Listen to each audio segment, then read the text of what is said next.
Okay, good morning everyone. Can I welcome members, guests and members of the public, both here and watching on the webcast, to today's meeting of the Garden Bridge Working Group.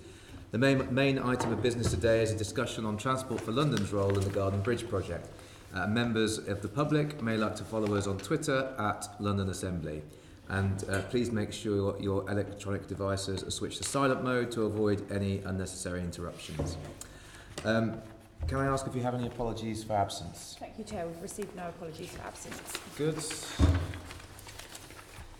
Can we note the declarations of interests listed on the agenda, and do any members have any other declarations to make? Can we note the minutes of the previous meeting on the 15th of April 2019 as a correct record? And can we note the outstanding actions from our previous meetings and any additional correspondence? Okay, the main focus of this meeting will be to discuss the outstanding issues relating to the Garden Bridge project and TfL's role in it. Can I welcome our guests, Mike Brown, MVO, Commissioner of TfL, Alex Williams, Director of City Planning at TfL, and Andy Brown, Head of Corporate Services at TfL. So welcome to you all. And I'm going to kick off with the first set of questions to you, Mike. You became Commissioner in September 2015. From then onwards, did you receive regular or irregular updates from the TfL representatives attending project meetings for Garden Bridge? I should just clarify, Chair, actually I became Interim Commissioner on the 16th of July, actually, just to be very clear, because Peter Hendy left on that day, so I just didn't want there to be any avoidance of doubt. So if I could perhaps refer my answer to the period from the 16th of July, because in effect I was Commissioner from that date, there being nobody else in that role. So yes, it is true to say that I had irregular updates. They weren't standard update, or there wasn't a sort of routine of updates on the Garden Bridge project, both from Richard Takena, who was then the Managing Director of Planning, and others in the TfL team. As soon as I took over as Interim Commission, continued the process that my predecessor had of a weekly meeting with my senior leadership team, which was on a Monday afternoon, and as part of those updates, that was something that verbally Richard Takena would have given me some updates on, but it wasn't in any formal capacity. It was just as part of that informal catch-up that we had every week. Were any of these briefings written briefings? No, they wouldn't have been. You wouldn't have had any written briefings? No. Okay. And did you ever receive briefings from TfL Legal, your General Counsel, regarding the Garden Bridges Trust contract with Bouygues? Not that I recall, no. Okay. And did Eddie Lister or Isabel Dedring ever discuss formally or informally the Garden Bridge project with you? I certainly had weekly meetings with Isabel Dedring, who was the Deputy Mayor at the time, as you will recall, and as part of those meetings, the Garden Bridge would have been occasionally talked of, but actually I was very aware that because of my non-prior involvement before I became Commissioner, because I really had no involvement in the project prior to becoming Commissioner, I was aware that she was talking directly with the team who were responsible for it, which was her. Frankly, it was her way of operating. She tended to dive down into all parts of the organisation and have all sorts of conversations with people. And how about the former Mayor, Boris Johnson? Did he talk to you about the project? So we did meet with the former Mayor, every week for a regular catch-up meeting. The time that I considered particularly having discussion with the Mayor was actually much later, towards the end of his time in office, actually, where I do recall, for example, a meeting on the 6th of April where there was some discussion around additional sums of money to underwrite the project, and there was a real concern expressed by GLA monitoring officers and indeed my own team about the appropriateness of that in the lead up to the election campaign, with a degree of uncertainty as to what any future mayor, whoever that might have been, would have had on the discussion. But that's the meeting I recall most. There wasn't so while there was some discussion with the mayor on an informal basis about how it was going, it was certainly not the main topic of discussion between myself and the mayor at our regular weekly meetings. I think Peter Hendy, your predecessor, in his interview with Dame Margaret Hodge, said that, I think something along the lines, I'm paraphrasing, Boris was on the phone to him constantly about it. It was Isabel. Isabel was on the phone to him constantly about it. That's not your no, experience? it really didn't happen with me. And as I say, I know that Isabel Dedring was talking to people within the team, but certainly in my discussion with her, there were many other things that we talked about, whether or not we produce a business plan, what was going on in terms of the lead up to the mayor election, all sorts of other things, but not on the Garden Bridge project, no. Okay. Just turning to the issue of the construction contract, were you aware that the Trust was about to sign the construction contract with Boyd?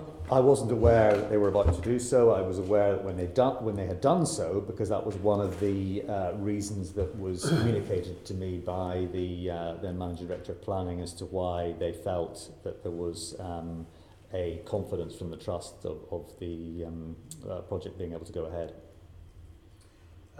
And do you think it was reckless for the Trust to sign that contract without having the full funds in the bank? I mean, even if they'd had the DFT funding, that still would have left them with significant challenges. I think it's a very good point. And can I just draw a parallel? Because members of this group will be well aware that in a different context, I made the decision to cancel the procurement process we had underway for the Piccadilly line signalling. I know it's a totally different context, but we made that decision last year in the light of the funding reality that we found ourselves in, because I wasn't confident that, in fact, before it even went to the board, it wasn't that the board stopped that, I stopped that because I wasn't confident there was a steady stream of funding for that signalling procurement to happen. Now, I'm not party to the thought of what the Garden Bridge Trust was in their mind. I only ever met representatives of the Garden Bridge Trust once in my entire time. Up to this moment in time, I've only met them once, actually. And I wasn't aware what was going through their mind, but I had assumed that they must have had a degree of certainty as to the funding stream that was coming to them if they were going to enter into that construction contract with Boyd. And did you ever see that contract? No. I know, because I wrote to you about this, and you did say that TfL didn't hold a copy. Yeah.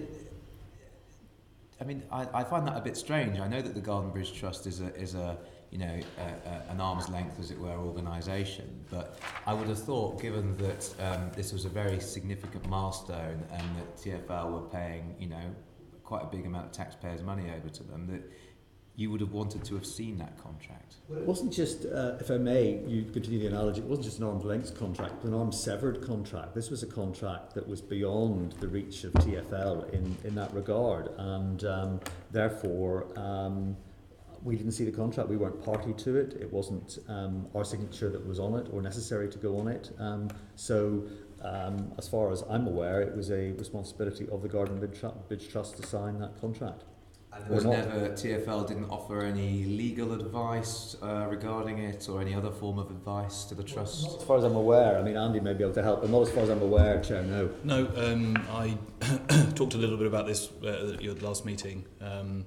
The Trust had extensive legal advice from their lawyers, both their general lawyers, and they had a specialist construction firm who they took advice from before reaching a decision on whether to enter that contract. Mike's talked about how he wasn't cited on the contract itself. I don't recall ever having read the actual construction contract document, but we talked last time about how I attended a number of the meetings as an observer, and Richard did as well, and that meeting where they decided to let that contract, they talked about some of the elements of the contract and the advice they'd received from their lawyers, so I was aware, as our observer of that board, of some of the aspects that were in that contract and that they had taken into account in entering into that contract. But actually going through the contract itself with a fine-tooth comb or taking our own legal advice on it was not something that we did, because that was a decision for the Trust to take. I mean, this is given that TfL, were essentially underwriting the Trust. I mean, do you think it would have been wise for TfL to have seen the contract? I think, Chair, to be honest, there are lots of things looking back on this whole sorry escapade that I could opine on in retrospect. One of them, and I'm sure you may come to this later, is the whole process of mayoral directions and the way they were totally out with at that time any sort of governance process within TfL. Of course, as you know, following the Mark Hodge work and the other bits of scrutiny that the Assembly's done previously, that whole arrangement is now in a very different place. So I think there are lots of things that, with the benefit of hindsight, we might have sought to do differently. But at that time, it would have been, I think, considered strange to have a set of trustees set up, and for us to be sort of dabbling into the contract that was, after all, signed between them and the construction company, Boyd in this case, not with us. And were you aware of the meetings that Andy Brown and Richard Decay and I would go to with the Garden Bridge Trust? There was meetings going on, and as I say, as part of the informal discussions that we had, as sometimes in the Monday afternoon, those were referred to. Actually, I wasn't working closely with Andy at that time. He was in a much more junior position, and Richard, although he worked directly for me, would have given me an update. But actually, in the context of all sorts of other updates that were going on within his frame of responsibility as well. Did you ever ask to see the minutes, for example, No, of the meetings? No. And were you aware that Thomas Heatherwick was attending the Garden Bridge Trust Board meetings, and were you at any point concerned about him potentially influencing the trustees? I wasn't aware that he was attending those meetings, and I had no dealings with him, and I had no understanding of what his role was at attending those meetings. And finally from me, would you agree that the Garden Bridge became a political issue? Well, I think it's evident to say, given what I just referred to in the 6th of April meeting, where I was concerned, and I know my colleagues were concerned, and indeed the GLA scrutiny officer was concerned in the lead up to the election, that we did not fetter the views of any future mayor. And you know, there was obviously a range of people who could have been the mayor at that time. It was before the election, which is why we ended up, instead of the request for quite a significant amount of money, we ended up just releasing a further 1.3 million at that time to keep the project going, to not kill it off in a sense, because that would have itself been a political decision as well, pending the election. So, of course, the very nature of the project, given that it was subject to the number of mayoral directions it was, inevitably there was politics involved. And was political pressure applied to you to make decisions in the interest of the bridge going ahead? Not to me personally, but I certainly was aware that there was a lot of dialogue going on from the Mayor's office to people in my team, the then Mayor's office to people in my team.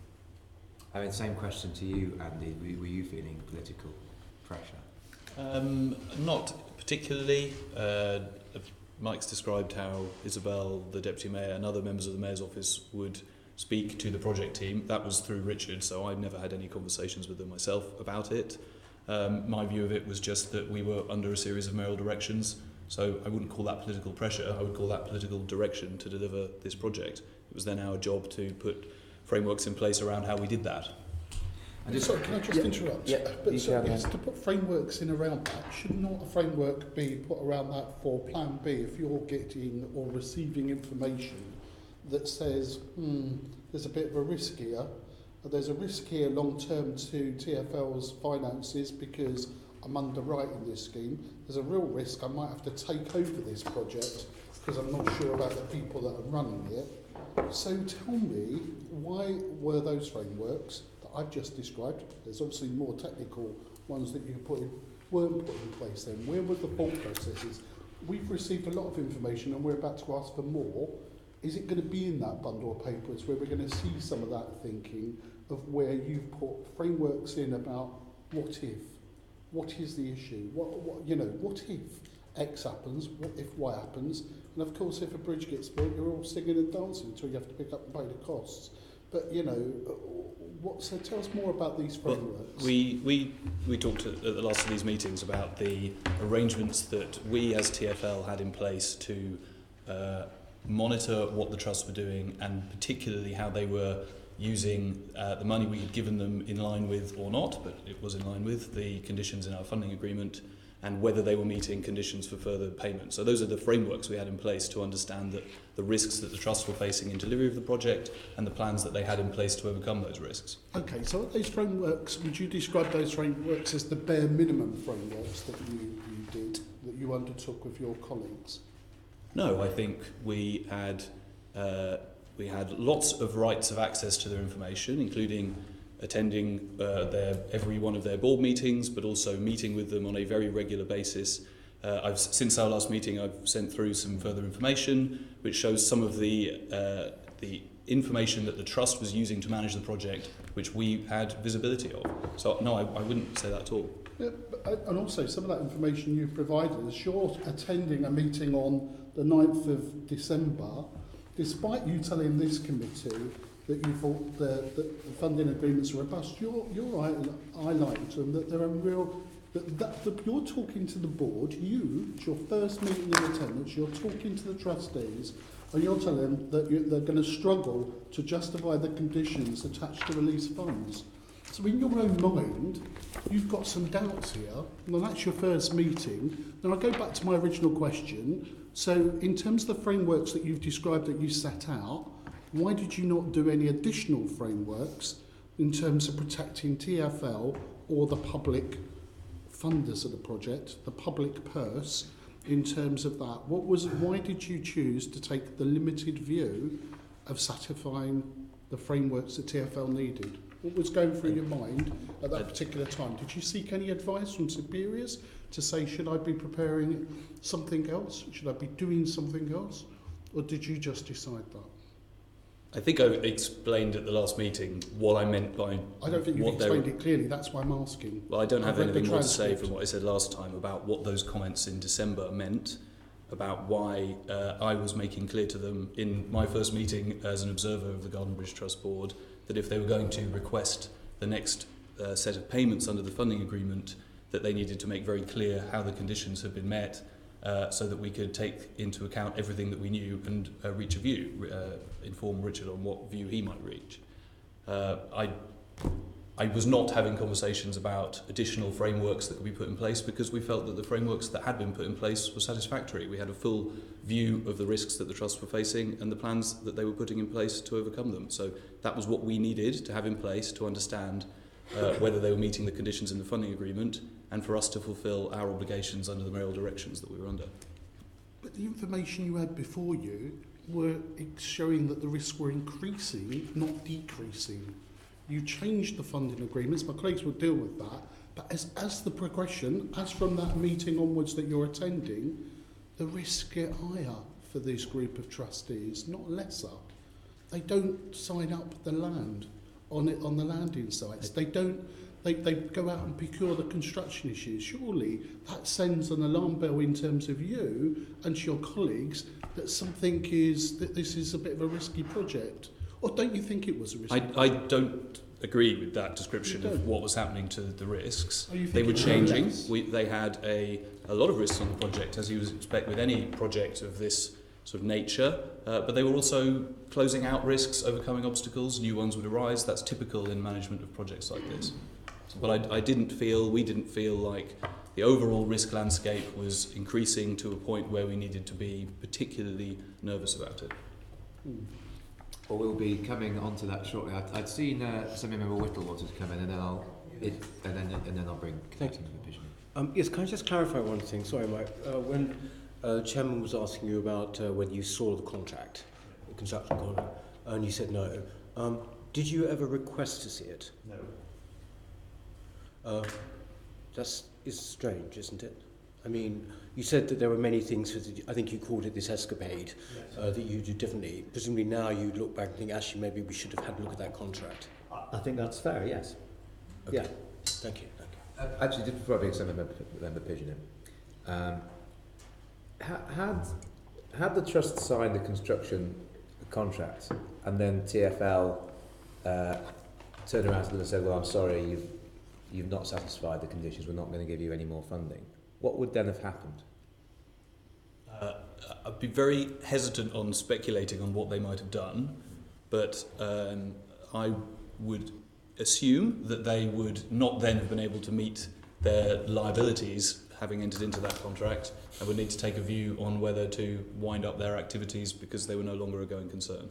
But I will caveat that by saying I'm not an expert in charity governance. Again, I think I've raised this with you last time. I just find it inconceivable they would have signed that contract had they not had a nod from somewhere within TfL that funding would have been made available. were they ever given that nod as far as you're aware? They knew what conditions they had to meet. That was clearly set out in the funding agreement. There was no discussion of the type that you're describing, no. Okay, sorry, Assembly Member Berry. So the minutes of that December meeting do say that you had said there would need to be a bigger discussion. Did that not happen?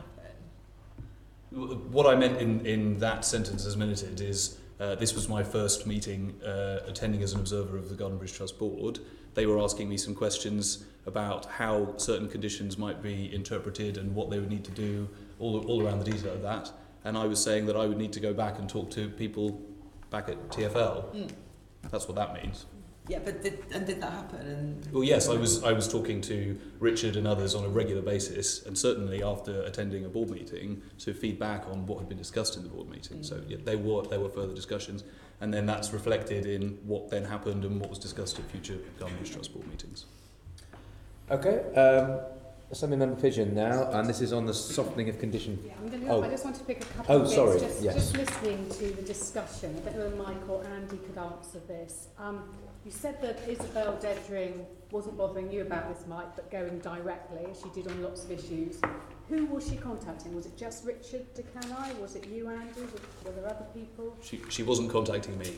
I don't know who Who do you else think? she was Well, I think it was Richard and people in Richard's team was my understanding of who she was contacting, and certainly I knew from just to be clear, by the way, when I had the handover from the previous commissioner, this was not something that he talked to me about in terms of all the issues that he thought I should be immediately aware of. It was quite a quick handover. If you remember, he was appointed chair of Network Rail, and within sort of a few days he'd sort of gone to that new role. But this, to be very clear, this was not something that he had in his top 10 list of. Risk register. No, it really wasn't. No, I mean, just to put that in context. So my understanding was that, as I say, Isabel Dedring, as was her character, and it's not a criticism, it's just the way she operated. She did dive into all sorts of layers within the organisation and have detailed discussions with all sorts of people. So I assumed it was with Richard and his team involved in this. But as I say, if Andy says it wasn't him, obviously it wasn't him. And then in terms of, you said, I think Andy said, other people from the Mayor's office. So who else was in touch with you or Richard about this project other than Isabel? No one from the Mayor's office was talking to me on a regular basis. There are a couple. We talked last time about did I write regular briefing notes for the Mayor's office? No, but as and when they were required, it's typical that a briefing note will go into that Mayor's office, and a number of people will have an interest in it. So not just the Deputy Mayor for Transport, but the Chief of Staff, for example. So Eddie Lister would have been one. Who else? I don't have a list of who was calling whom, because none of them were calling me ever. But it was more than just Isabel ringing up your team. It may well have been Richard. It was more than just Isabel. There was pressure from the Mayor's office on this. I don't know. You need to ask some. I assume Richard was the person who they were talking to. Okay. But you said you might be asked for stuff to go into written briefing. So from time to time there was a written update on this going to the previous mayor. Yes, and I think we've released them. Yeah. Okay. And then Mike, just you said at the beginning, Monday afternoons you have your team together, going around what's going on in each department. It was only verbally updated, but did the Garden Bridge come up pretty regularly? It certainly came up, but I can't honestly say it was regular. It's not sticking in my mind as being something that was talked about at length or on a hugely frequent basis. No, I mean, I think there was many other things going on. There was, obviously we were going through in that period a whole sort of pre-election, planning and thinking about the potential for what scenarios we might face given whichever candidate might have won the election. So we were talking about that, and we were talking about the sort of normal issues around the delivery of service and the delivery of TfL projects. And after April, when you flagged this meeting that you had with Boris and talking about extra money, was it then a more sort of routine item, or did you have separate briefings from the team on that? No, all I knew was on that meeting with the mayor, which was the one meeting that I recall, where it was deemed to be inappropriate for a huge additional amount of underwriting to be given, given the timing in the pre-election period. So that was the timing that we had, with a view to saying, well, we would then wait and see what any new mayor decided was an appropriate thing to do, because of course we knew there was going to be a new mayor, because the mayor wasn't standing for re-election. Yeah. Exactly. Okay, thank you. Shall I move into my Please do. next section? So I want to focus on the conditions. Yes. So let's just be very clear, for anyone watching this online as well, as I'm sure there will be people. So there are 6 conditions. Yeah. Condition 5 originally said the Trust has demonstrated to Transport for London's satisfaction that it has secured a satisfactory level of funding to operate and maintain the Garden Bridge once it is built for at least the first 5 years. So money in the bank for at least the first 5 years. This was then later amended, though I understand it was never formally changed in the deed of grant, but it was amended in a mayoral direction to say the Trust has demonstrated that it has a satisfactory funding strategy. So a strategy to get money, not the money in the bank, in place to operate and maintain the bridge for at least 5 years. So who decided, Mike, to soften condition 5? I don't know the answer to that question, but what I would just say is that I am aware that the process for looking at this, so as I understand it, there was a sort of benchmarking process done about how much it would cost to maintain such an asset such as this. So there was some, I think GLA officers and others had a look across to, for example, Trafalgar Square to see how much that would maintain. They'd done some work with gardening companies to see how much the gardening part of the bridge would cost to maintain. And my understanding was there was seen as a difference between the cost of maintenance, which was seen for 5 years about being 2.5 million on average per year for that every year for the first 5 years, and the income stream, which was seen to be about 3 million. So there was a sort of delta between the two of those. The income stream, just to be clear, coming from, it is my understanding, coming from a range of things such as sort of charity galas that were going to be promoted, things like some small retail facilities, coffee outlets, coffee carts, whatever else coming on board, and other donations. So that was my understanding, but I don't know, again, Andy may be able to help, but I don't know exactly why and the context of that amendment to words. Okay. Were you aware of it at the time? No. So this comes now, probably in preparing for this meeting, as a surprise. Well, I mean, obviously there's been a lot going on in the discussion for the Garden Bridge. As you know, there's been sort of 4 or 5 looks at the Garden Bridge since I've been Commissioner. So I think it's, this has obviously come to light to me since, but no, at the time this wasn't something I was aware of, no. Andy? I can try to answer that, yeah, your original question, if you like. Yes, yeah. if you could, so I think there's 2 points on it. One is the condition 5 in our funding agreement for that set of payments, and the interpretation that we took of it based on advice from legal colleagues is that actually having a deliverable operation and maintenance business plan that shows how on a year-by-year basis for the first 5 years they would have funded the running of the bridge was sufficient, that they did meet the condition and we were required to pay. That there was no mention in the funding agreement about cash in the bank, as you put it. So that was not part of the requirement. The original wording, I would read that as they've got cash in the bank, they can run this for the first 5 plus years. So the approach that we took, and ultimately Richard took in reaching a decision on whether these conditions have been met, was have they met to a standard that we could not defend against paying the money? So are we legally required to make this payment? And that business plan, especially in the context of what other parties, such as the planning authorities, were saying they wanted to see, the PLA as well, was a credible business plan to fund this. That was the position that we took. The second point is about the mayoral direction and amending the term, the language of that condition. Yes. My recollection is that was to amend a specific part of the GLA guarantees side. If you recall, there was a requirement for the GLA to guarantee, or for some suitable party to guarantee, the operation and maintenance of the bridge if the trust is not able to fund that themselves. and that mayoral direction was amending that specific condition to do with the guarantees, and actually nothing to do with our funding agreement. The reason why that mayoral direction was pursued was to bring the conditions connected with the GLA guarantees in line with what was being put into the planning side of things, so that the language was fully aligned between the GLA guarantees and the planning conditions in Lambeth and Westminster, so that there wasn't a potential problem down the line where you were trying to meet two slightly different wordings, even if the view on what they meant was the same. It just avoids a legal problem conversation, because why that word and not the other word? We didn't amend the funding condition because that's not what the mayoral direction was about.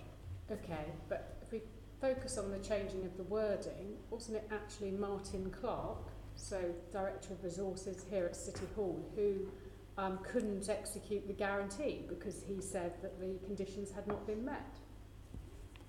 I haven't swatted up on what considerations Martin was making at the time and why the guarantees weren't ultimately signed. I think from memory it was actually not possible for Martin to make that decision yet because a number of other things hadn't fallen into place yet. Well, Martin very clearly said this in his evidence, the Margaret Hodge inquiry. I was the instigator of that because they came to me wanting to sign the guarantees or getting me ready to sign the guarantees. And when I reviewed all the paperwork, I said, the actual condition, you've got to secure the funding, and I cannot sign the guarantees because they haven't secured the funding. Well, that's Martin's. Martin's the one who had to take that decision. I haven't actually read again recently because I wasn't expecting to discuss that today. So is it not likely that actually the reason the wording was slightly changed was because otherwise it wasn't going to get signed off by City Hall? Well, no. In terms of the guarantee? That mayoral direction was long before Martin got involved in having to make a decision or not. I don't think he ever made a decision either way about entering into the guarantees. This was a step before that where the previous mayor needed to say what he was putting as his framework around whether the guarantees should be entered into. Okay. Did you... Well, first of all, I can't believe you weren't expecting to discuss this today because, I mean, this is one of the key issues and it would have been briefed to you and it even went out in our press release that this is an area that we wanted to discuss and it came up last time. But, Sorry, just the specifics of what Martin was being presented with when, what his view was, that's the bit that I don't have fresh in my memory. There were a number of conversations I was in with Martin and with other legal advisors. This isn't about you reading Martin Clark's mind. We're interested in why he came to this very clear conclusion that it simply wasn't possible for him to sign the guarantee with the wording as was. They needed to secure the funding, and secure the funding meant having the funding in the bank. Why you at TfL came to a different conclusion? So that I was answering the question about that mayoral direction. My recollection is that was not brought about because of any discussion with Martin about what conditions he would or would not be happy with. It was purely, and I think this is described in the mayoral direction itself, around bringing the conditions that the mayor at the time had imposed upon entering into any guarantees in line with the wording that the planning authorities were putting into their conditions. But with respect, whatever the wording in the mayoral, whatever reasons the mayoral direction gave, the fact is Martin Clark still looked at that condition and said he couldn't possibly sign it off in its current form. So whatever reasons were put in the mayoral direction, I would be very surprised if the mayoral direction had explicitly said this guarantee cannot be satisfied, therefore we're going to soften the conditions. Of course they wanted to come up with a different reason, but the fact is that Martin Clark said that he would not be able, that condition had not been satisfied, and yet you've claimed that from TfL's point of view the conditions had been satisfied, or that condition had been satisfied. Well, I can only tell you what we took into account in February 2016 for the information to meet those conditions, and then the view that we took, point one, and that's that Richard felt that the conditions had been met and the payment did legally need to be made. And separately, my understanding of that mayoral direction to amend the conditions connected to the guarantees, nothing to do with our funding conditions, was driven by a desire to align the mayor's conditions around the guarantees with what the planning authorities were saying. I'll go back to Caroline, but just before, you would have received legal advice, presumably from TfL Legal, as to whether the conditions have been satisfied. I talked a bit last time about the process we went through. So it was Richard DeCaney's decision as to whether the conditions had been met. He took that decision based on information that he had available to him, but also views and thoughts and commentary from people in the project team, including myself, including people from our legal team. Sorry, Caroline, back to you. Okay, so let's get on to that. So Richard DeCaney, very clear. It's the 12th of February in an email to Andrew Pooley. The signing of the contract is a significant step forward. I'm satisfied that there has been notable progress secured and credible plans developed for fundraising, obtaining all necessary consents and land interests, and managing and funding the operations and maintenance of the bridge. And on this basis, I authorise the transfer of the plus 3 months from the date of this deed of variation. So he was releasing the money. So he was satisfied that everything, all the conditions have been met, including that condition 5. So do you accept that in some ways you've softened your interpretation of what those conditions really meant? No, I don't. I would also say that 12th of February was not the payment that we've been discussing. So around this period there were 2 payments in roughly the same time period. The £7 million construction payment that we've been discussing with those 6 conditions came later in February. Yes. Well, actually, it came in 2 halves.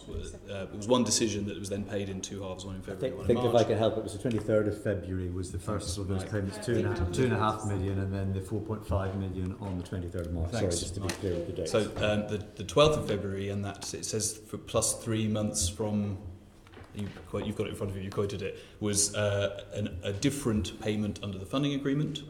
So before you even got into the world of construction-related payments, the funding agreement was structured so that there were a number of payments which were timed against when the agreement was entered into. So, and they had some conditions attached to them, but smaller conditions, because this was about the business of the trust in progressing the project to the point where they could begin construction activities. So there was less of a need for them to demonstrate the same depth of progress. Can we just be clear? So the 2.5 million was almost for their running costs. So that's 3 million. 3 million. Yeah. For their running costs to keep them afloat, to pursue... To continue progression of the project, spending on specialist contractors. It wasn't just their office costs and IT bills or whatever.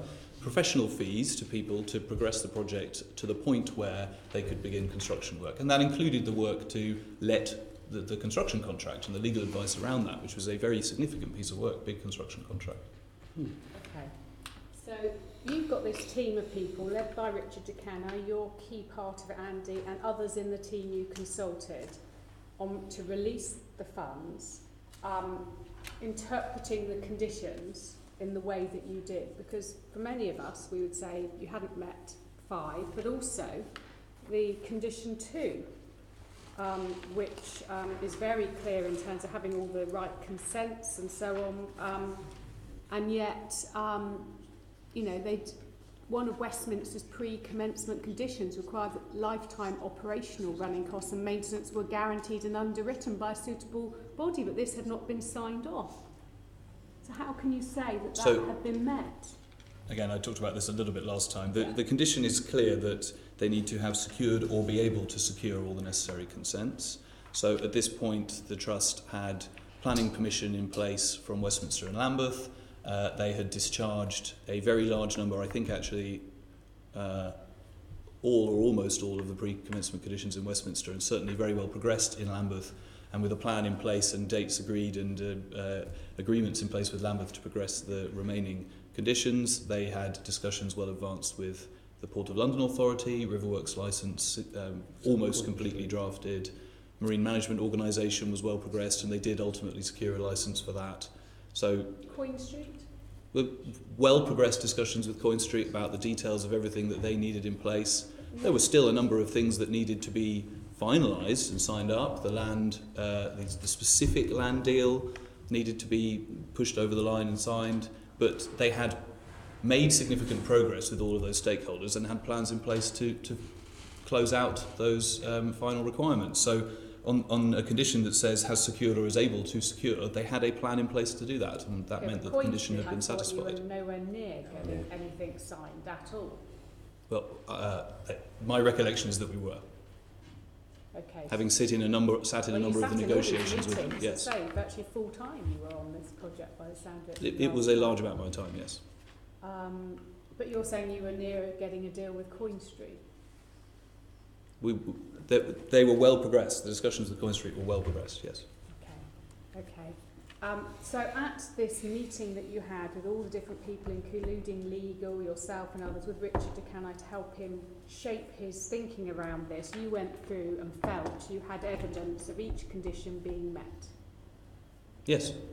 Have you got that documented anywhere? I don't believe that there was a single decision paper that went to Richard for him to say, yes, I agree. Any paperwork for that meeting? Because it's a big decision. I don't believe so, no. No. And is that something, certainly in future, Mike, around these sorts of decisions that you will have documented? Absolutely, absolutely would, yeah. And I think, again, just to emphasise that not just the previous recommendations of the Assembly, but also the Margaret Hodge recommendations, which you will be aware of, we've followed through rigorously, and I've been very personally leading on making sure that those recommendations were followed up. Okay. Did anyone at TfL check with the GLA, because they had identical wording condition, that the whole issue around the conditions and the wording, if they would accept a business plan as evidence that condition 5 was satisfied? Sorry, I didn't quite follow your question. Could you just repeat the question? Did you or anyone at TfL check with the GLA to see if they would accept the business plan as evidence that condition 5 was satisfied rather than money in the bank? Well, certainly we didn't. In terms of the funding agreement and the condition in that, we didn't discuss that with City Hall. In terms of the guarantee side of things, I expect we did. I don't specifically remember conversations or correspondence about it, but I would routinely keep colleagues at the GLA updated on how things were going, and as Mike said, Richard would talk to Isabel and others, so they were aware of the way that, certainly when it came to a mayoral direction about how to approach things, that was their side of things. They needed to know what they were doing, and we would have discussed that with them. Okay. Mike, what's your thoughts on this whole thing of changing the condition from being what seems very clear in black and white to slightly softening it in terms of its interpretation? What's your thinking on that? Obviously, the benefit of hindsight helps. But also with the fact that linked to the guarantees, that Martin Clark was refusing to sign because he said it didn't meet it. Well, I wasn't aware of that. I don't think I'd even met Martin Clark at that time, to be perfectly honest. So I certainly had no discussions with him on any concerns that he might have expressed. Just to be very clear, my role was to ensure that if the managing director of planning, in this case Richard DeCanai, had said the conditions based on his advice from lawyers within my team and with the appropriate financial approvals from the CFO's team, that those were satisfactory, then it would go ahead. So that was the extent of my role at that time. Did you ever, in your conversations with Richard, when he's coming to you saying, I'm going to sign this off, it's, as we've said, it's a politically sensitive project, it's mayoral direction, did you chat with him about it and say you agreed with his analysis? I took his analysis because it was his decision to make, so therefore he was reporting on the decision that he was authorised to take, and I didn't feel at that time, again at that moment in time, that there was a need for me to review his decision. He did come to you and you said you were happy, content with... I don't recall using those words or those phraseology. I just know that he made the decision, and it seemed to me that was a straightforward decision that he had made based on the criteria that he'd assessed against. Because in his interview, Margaret Hodge, Richard said, it wasn't a decision that I would take on my own. No. I would seek the input from other people in TfL, which we just discussed how that would work, and get the commissioner to say he was happy with it, because I knew these were decisions that were quite significant. So did he come to you before he'd signed off the decision to say, I've looked at this is where I'm going, are you happy with that I approach? genuinely don't recall him doing so, but that's not to say that in one, for example, of those Monday afternoon informal meetings, he would not have said, by the way, just so you know, I am signing off the authorisation of the funding, and if that then was acknowledged by me in that meeting, and that is a definition of, if that's a definition of being happy, then yes, that could have been the So process. it might have been just you nodded, quite nodded it through, and I'm not trying to, but you just No. Yes, it was a piece of it was passed on as a piece of information. rather than There certainly coming was. to you saying this is our interpretation. Are you? Yeah, it certainly is not my recollection that, for example, on other major projects or funding sign-offs that that I would have, there is a sort of signature trail where often mostly my signature would be at the bottom of a chain of people who would have signed things off, and I don't recall that being the case in this instance. Okay. I think that's probably. But the mayoral guarantee never being signed, the other question. Which one? Do you want to ask it? I can't see it, sorry. So one of Westminster's conditions was that the mayor had to sign a guarantee of the funding. That was never signed. We know it was never signed, despite huge pressure on Martin Clark before the mayoral election. Even on his final day in office, the former mayor was pushing him to sign it, but it was never ever signed off. Therefore, that condition was never met. So would you accept, Mike, that means that TfL should not have handed over the funding? Well, I can't comment on the specific of that because I'm not aware of that situation. All I can say is, as I say with the risk of repeating myself, is that Richard Decana was quite evidently satisfied that the conditions had been met based on the advice, including from lawyers within the TfL team. So he took that decision and communicated it to me, and that was the nature of the decision made. But I'm still not clear how he possibly could have been satisfied, given that there's a number of these outstanding issues, and particularly this one with this mayoral guarantee not being signed, and of course it was never signed. Well, as I say, you would have to ask Richard Decana as the basis of his decision making. And Andy, sort of same question to you. This clearly wasn't met, and yet TfL signed it through. Do you think this shows sort of a lax judgment?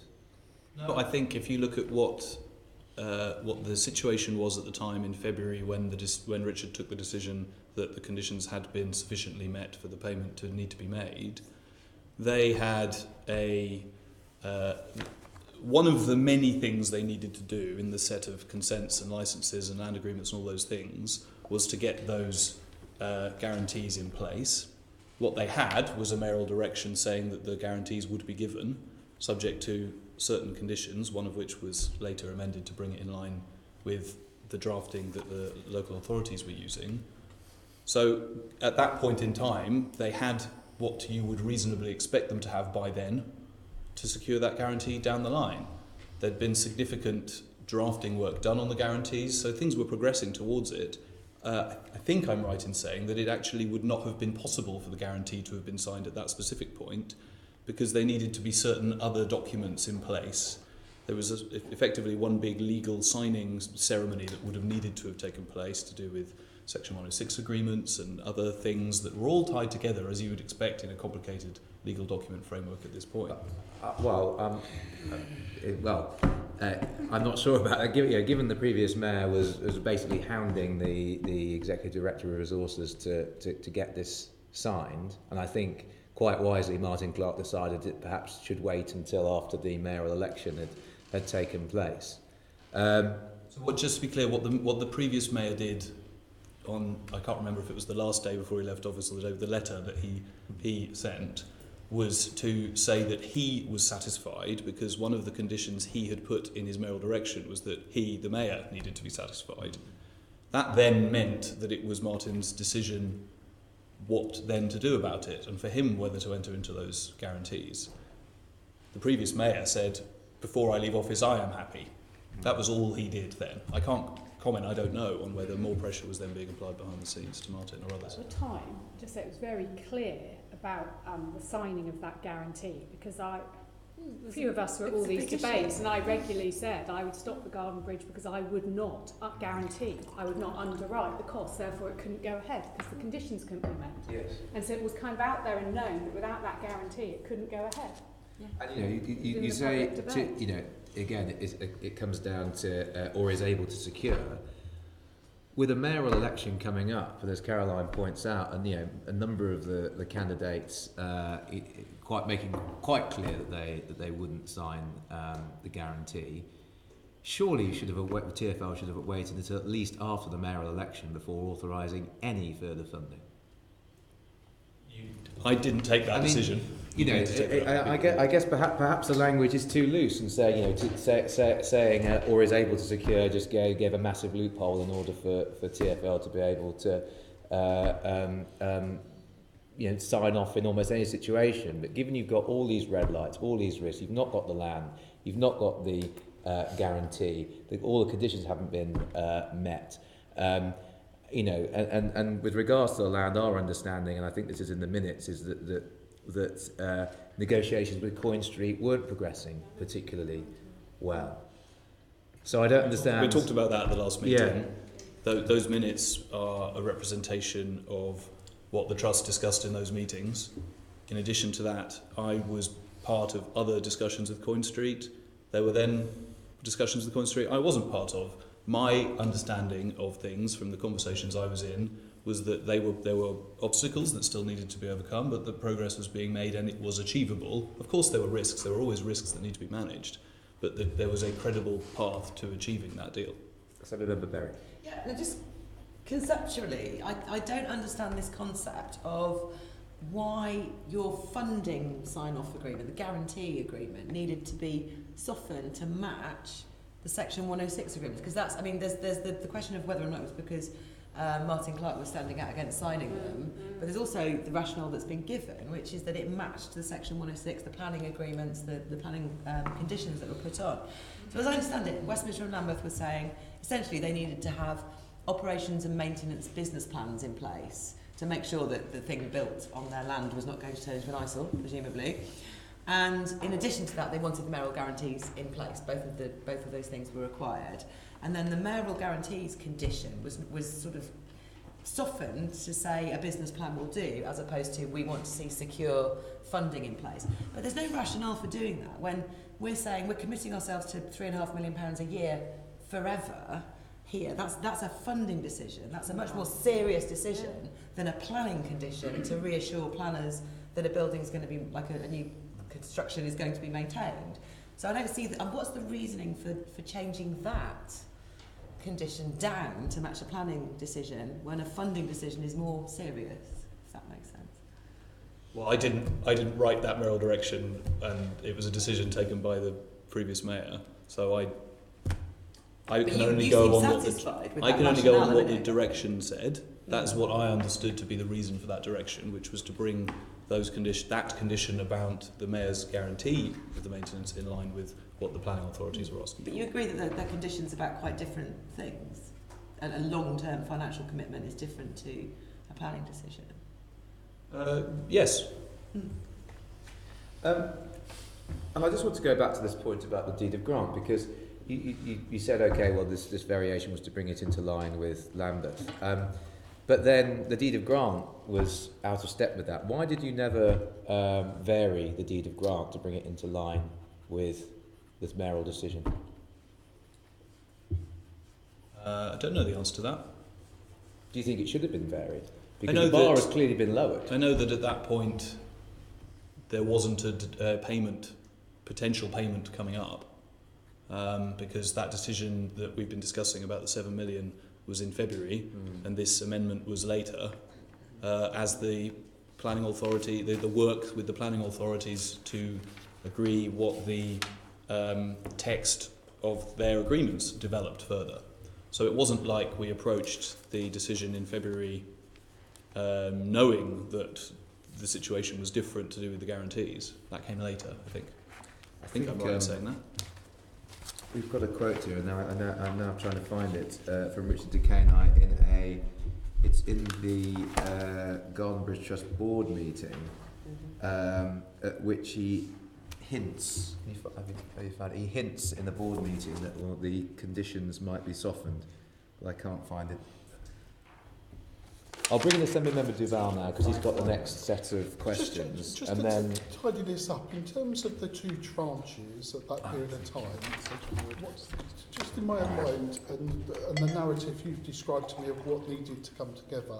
So the 3 million tranche was done under the old conditions, not the revised conditions. It's not about revision. It's that in the agreement. I'm just trying to find the paperwork. Sorry, the funding agreement as originally negotiated between TfL, the government, and the Garden Bridge Trust, and then entered into in July 2015, had two types of payment. The first were time-based to allow them to do that work that we discussed with professional advisors, and the second were construction-related. Let's just go back to that time base. So they requested it of you, or was it always envisaged around about this time that they would receive that money? So you've described earlier on to my colleagues about different things that were coming together and needed to happen, and you described to us of what that 3 million was meant to achieve.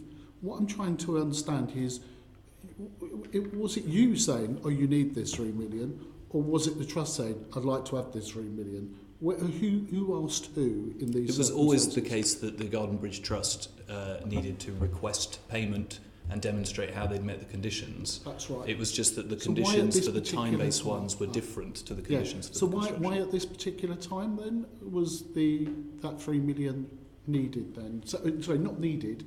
Did it have to be at that time? Could it have been pushed off and said, no, you need to do some more work because we need to see X, Y, Z?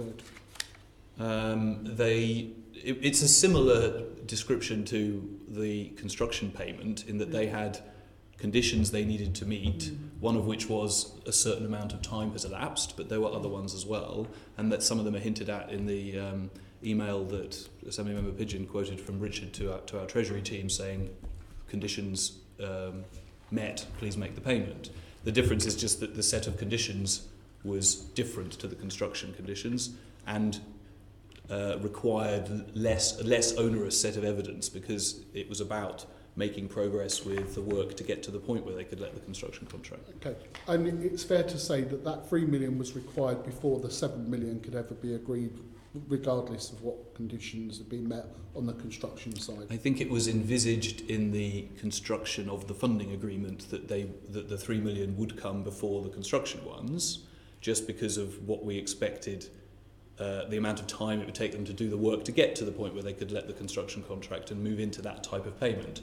There's a possibility that if the trust had gone very, very quickly and gone much faster than we expected, they might have managed to concertina things up. And as it happens, the 3 million came closer to the 7 million than we'd originally expected, and we talked a bit about that last I think as it turns out, sorry if I may, just if you don't mind me just coming in, because I think just in terms of the timing, the construction contract, as it turns out with Boyd, was signed on the 9th of February, as I'm sure you're aware. The 3 million happened to have been paid on the 3 million which you're talking about happened to have been paid on the 12th of February.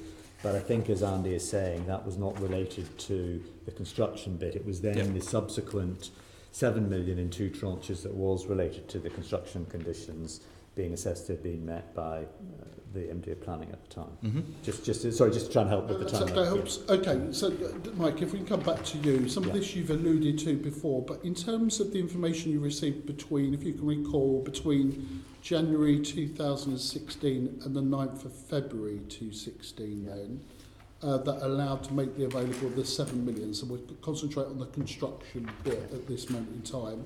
What information was you receiving? I honestly can't recall what information I was receiving. I certainly wasn't getting formal documentation because if I had been, that would have been exposed and been revealed to this committee. So, and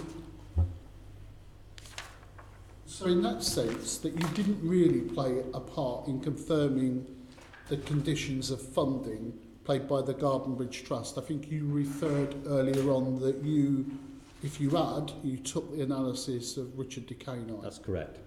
Right, okay. And the criteria to assess whether TfL was satisfied with the trust and met the conditions, that wouldn't have crossed your desk? No. that would have stayed down below you. That's correct. In terms of pinpointing that issue. And I presume you've said earlier, Mr. Brown, that you were contributing amongst many into that analysis that Richard was taking the final decision on. Okay. Let's go back then. I suppose that I'm not sure about this question, but let's ask it.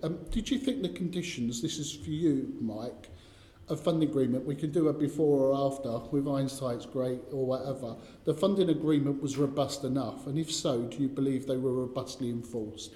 Have you had any, let's do a during the real time issue, in the interim period you took over, all those issues, I don't want to put answers in your mouth, but it sounds like that you weren't in a position to have a view on that. No, I wasn't. I think that's fair. I don't think that is putting words in my mouth. I think that's fair. Fine. So, with hindsight, what's your views? Very clear, Well, for this committee. I think with hindsight and the way this project has turned out, I wished I'd been right more into the granular detail of this, and that I had, as part of my handover, had a detailed discussion with the previous commissioner, that I'd had much more detailed discussion with the deputy mayor and the mayor on this topic, to be perfectly honest. So, but that is with the benefit of hindsight as to where this project has come. And I think that's why, as I've already said, with risk of repeating myself, I've taken really seriously all the recommendations that have emerged as to TfL governance changes that are required to happen, and in particular issues around mayoral directions, because again, just to remind you that it was in this context that I had one almighty falling out with the previous mayor and the deputy mayor about whether or not I would produce a business plan in the lead up to the mayoral election. I thought it was totally inappropriate so to do because of very stark differences in the manifesto, and you can imagine that was I was in quite a difficult position with some potential future mayors having views one way and the current incumbent having a view the other way. That's a very difficult place for the organisation to find herself in, and to that end, the previous mayor had to issue me with a formal mayoral direction to issue said business plan. So I just give you a little bit of the context of the way the world was at that time. Okay. We've talked a lot about Condition 5. And, you're aware amongst many members that we've spent considerable hours now of just trawling through the paperwork and the evidence you've provided us, other evidence that's been provided to us and all the rest of it. Why shouldn't I? Tell me why I shouldn't come to this conclusion, why this committee should not come to this conclusion, that on all the evidence that your officers had at the time, why would any sane person rush to give these tranches of money? We've listened very carefully to the arguments this morning and previous to the previous meetings. Why should I'm a lay person, I'm not a technical person, I'm not setting myself up to be an expert of expert, but I am looking at the evidence that your officers saw in real time, based on and some of it based on their own expressions, what they've said, either giving evidence to Margaret Hodge or whatever. Why should any of your officers have ever given money at that particular time on this project and not got long, given the risks that we saw in all the paperwork that's been presented? Tell me why I shouldn't come to that conclusion. Well, again, Andy may wish to come in on this because he was party to the detail of the discussion that led to Richard Decana making the decision. I think that there is, if I may, still a room for interpretation as to what showed that there was funding secured or in the process of being secured. And I think that is a judgment call that somebody made at that time. I could see why you would come to the conclusion you come to. I'm just saying that clearly, I don't doubt, just for the avoidance of doubt, I don't doubt the integrity of the decision-making process that the Managing Director of Planning was making at that time. Frankly, if I did have any doubt as to his integrity leading up to those decisions being made, he wouldn't have been part of my senior team. So I just want to be very clear about that. So I have to assume, and I do assume, and all the evidence and everything else he was doing for me was that his integrity was robust, and therefore he would have come to a decision based on the balance of issues that he confronted at that time. But even if we'd walked the extra mile, and not much of that extra mile, we would have worked out what was in the bank and what wasn't in the bank. You have a number of officers working closely on a project. I'm not sure of that integrity, and I understand about the pressure of delivering for political masters, but something just tells me, with all the risks and the potential risks for the future of TfL, which were becoming known, as soon as you had to guarantee that project, the warning bell should have been on. We knew that this particular administration was going to face a particular tough time on its revenue funding, right?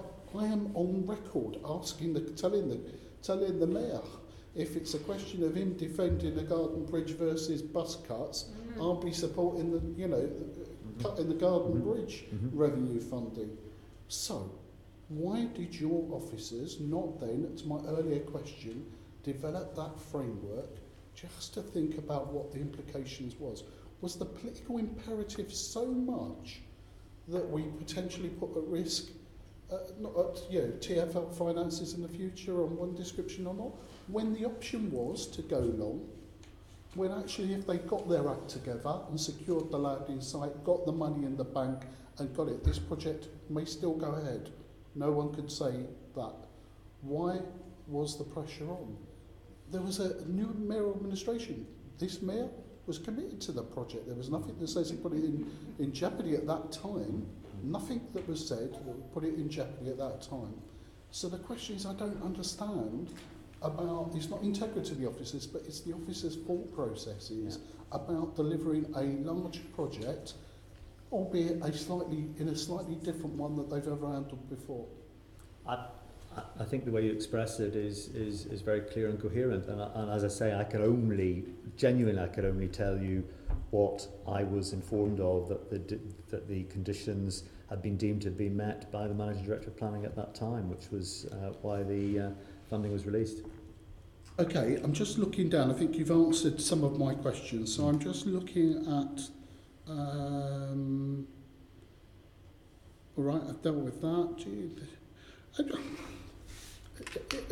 In terms of commenting on the trust, and I say this because a couple of weeks ago I saw that the latest government example about calling forward private sector transport-led projects. I saw, a notable name pushing forward a number of projects. I was quite interested in that, and of course that will change the dynamic of transport infrastructure in the future about how it comes forward if the government pursues with that direction of travel.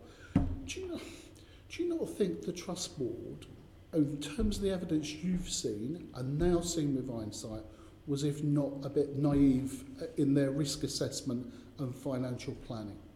I think that may well have been the case in terms of what they projected would have happened and what turned out to happen. And in terms of learning lessons for it, we obviously never, I think it's very, is it unlikely in this different world that we're living in terms of transport infrastructure projects led by other bodies that you may be overseeing? Because in a sense, that's what you were doing on behalf of government. You were overseeing this project on behalf of government and behalf of the mayor, albeit the mayor was wanting you to deliver. What would change in terms of the robustness and grip on a project like this in terms of avoiding the risk to the public purse? Well, I could, without sounding trite about this, I could actually write a book of everything I've seen in the last 30 years, particularly those projects where we didn't have direct control, and of course most notably the PPP arrangements, which frankly were a disastrous set of arrangements. I had to work as the COO initially and then ultimately the Managing Director of London Underground in dealing with both the delivery of that or the lack of delivery of that, and then bringing it back into the direct control of the publicly accountable organisation. So I have to tell you that while I would never rule out any model that allowed us to secure investment for worthy public transport projects, I think the arrangements by which that is constructed and the controls that you have, because ultimately risk transfer never really takes place, is the overarching conclusion of all of those learnings over the last 30 years. So I think your point is extraordinarily well made, and refers, to a whole range of things that I've seen in my time, and you will have seen as well. I think I've exhausted these questions. I think we've got answers from most. I just want to return to, won't labour it too much, about this condition regarding funding. I'm going to read it out again. The Trust has demonstrated to Transport for London satisfaction that it has secured a satisfactory level of funding to operate and maintain the Garden Bridge once it is built for at least the first 5 years. Did the Trust have that money, Andy? They did not have a sum of money in the bank equal to 5 years in total of the potential costs of the project, of running the bridge. But that was not what we considered, having taken advice from colleagues, including the legal team, was what would be the standard they'd have to meet for that condition to be met and for us to have to make that payment. What we interpreted it as was satisfactory level of funding means you have cash flow arrangements, including operation and maintenance business plans that demonstrate your income versus your outgoings over a 5-year period that will allow you to run the bridge. I think that's a very liberal interpretation. I mean, this one doesn't even have the loophole of saying has secured or is able to secure. It actually says has secured a satisfactory level of funding. And yet they don't have that money in the bank. Well, I've described the view that we took at the time. Well, clearly Martin Clark took a different view because he said there was no way he could sign off on this condition. Have to So ask I Martin presume, about that. but as you said you'd received legal advice that Well, I talked earlier about the process that we went through that ultimately allowed Richard to make a decision one way or the other, and that included representatives from our legal team and their thoughts on this. That's what I mean by legal advice. Someone number Duval wants to come Just a back in. final question, Mike, to you, and it's more about management issues and the people below you. And with all the evidence that you've seen to date, in terms of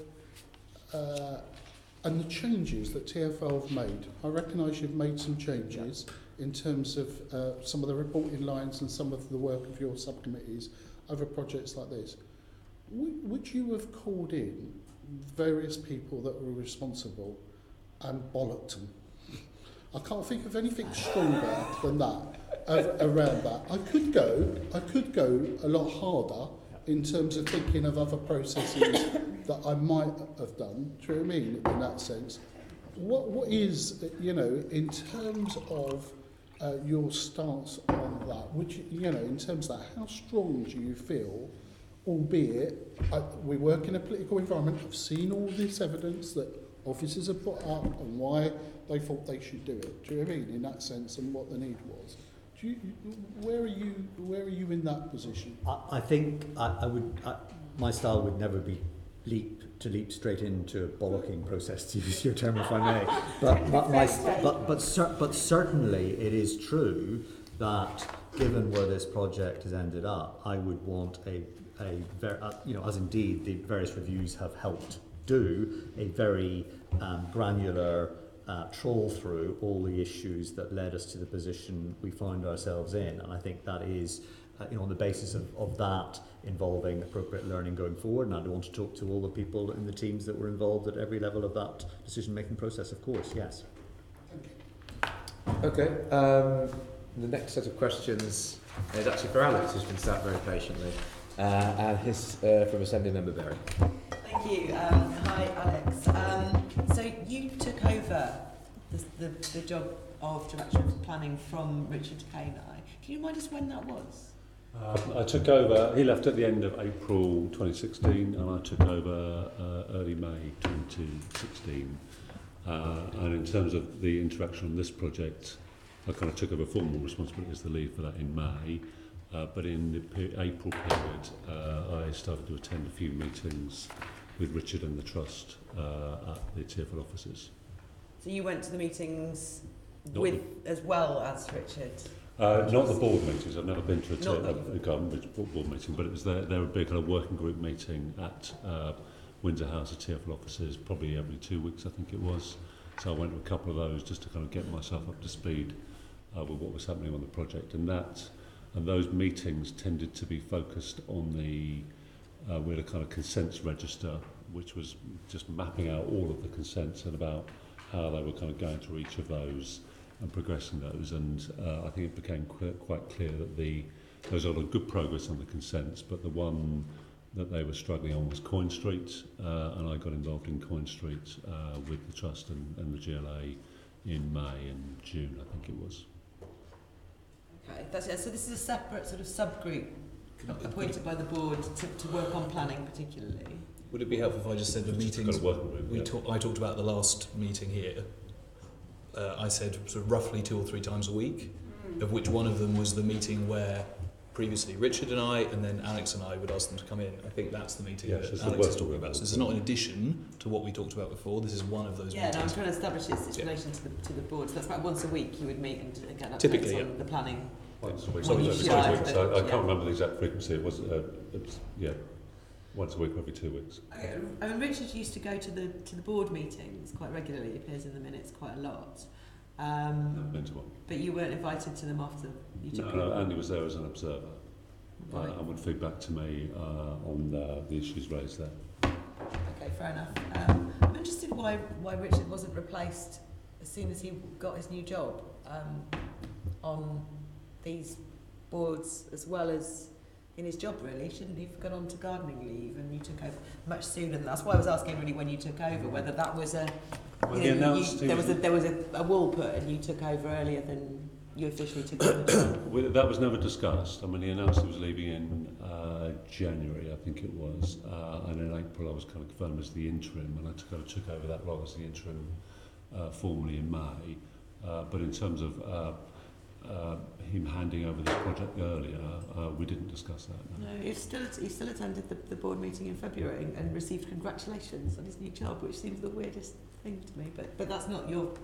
It's not your concern. It's more to do with the time and what job you were asked to do and whether you were asked to take over things. So if you were not, then that's fine. Can I ask you what instructions you were given about the project when you took over? Was there anything in relation to lots of things we've been discussing that you would think were notable to tell us about? The briefing from Richard, do you mean?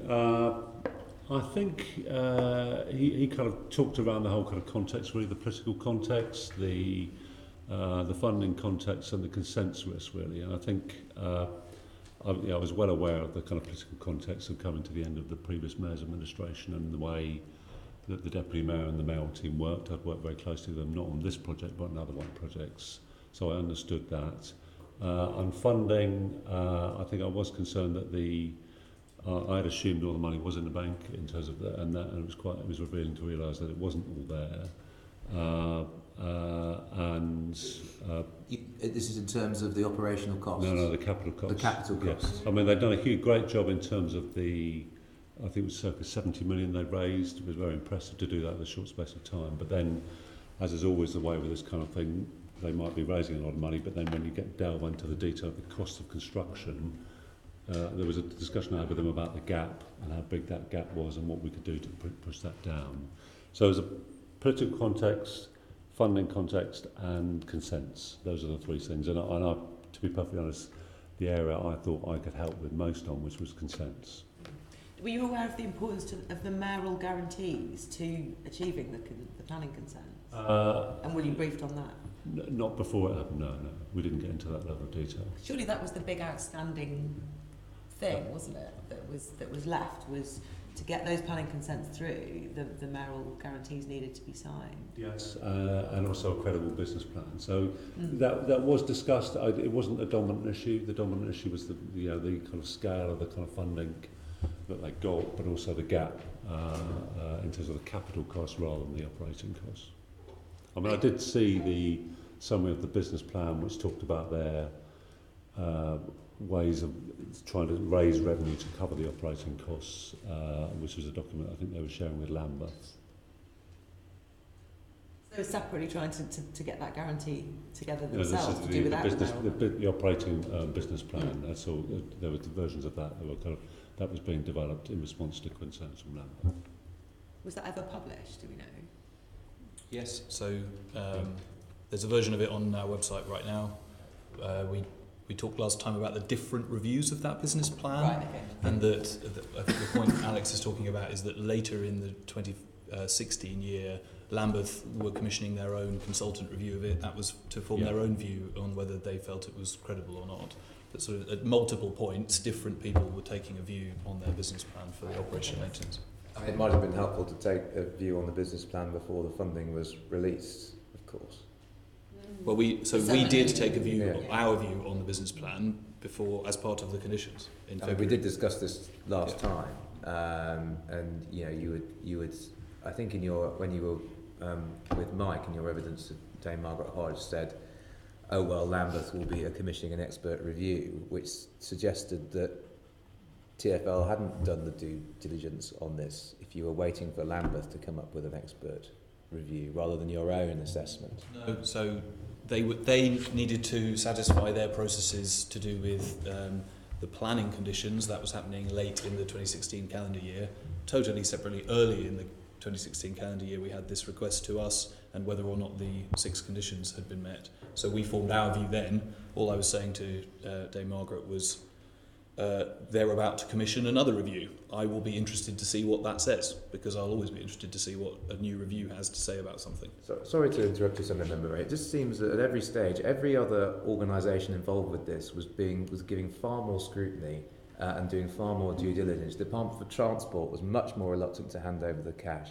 Martin Clark was refusing to sign the wording that had been given and said the wording had to be changed. And Lambeth were, commissioning an expert review on this.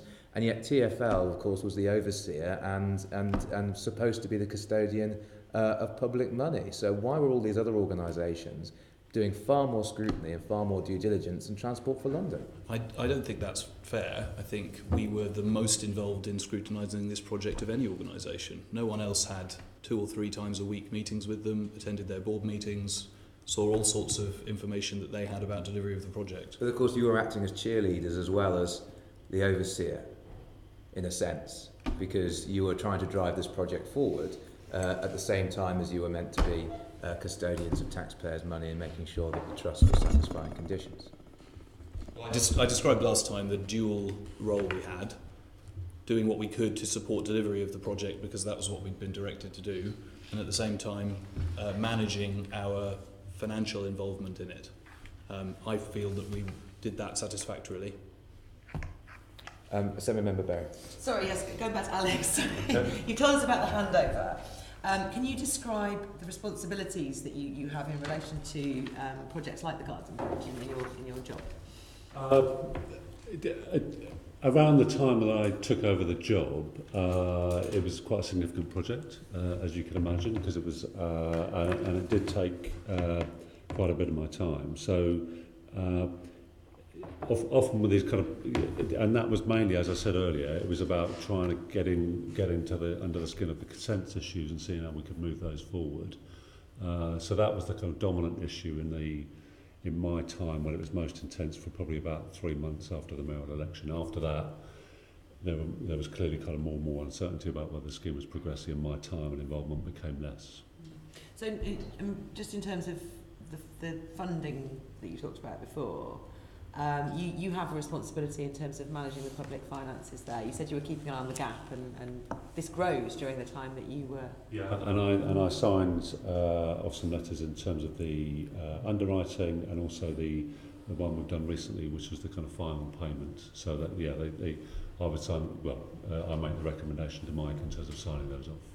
And so I took over the kind of Richard role in that sense. Yes. In terms of making that recommendation to Mike. And so the responsibility then went back to Mike to actually sign, because we were just discussing before how it was Richard to sign. I'll give you an example. One we did recently was I think the final payment was asserted to be about 9 million. We've gone through and got under the skin of all of the outstanding payments required, and it's coming at around circa 5 million. So my job is to kind of review all of the evidence and make it clear that that 5 million payment is appropriate and is legally watertight.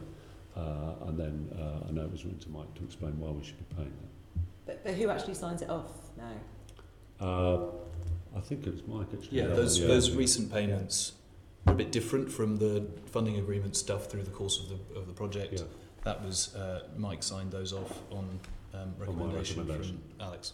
So in effect, if it helps, in this later stage of the project, as the trust has been winding up and everything else, I have been given, again, following Assemblymember Duval's point, the benefit of hindsight, I have been crawling all over every single penny.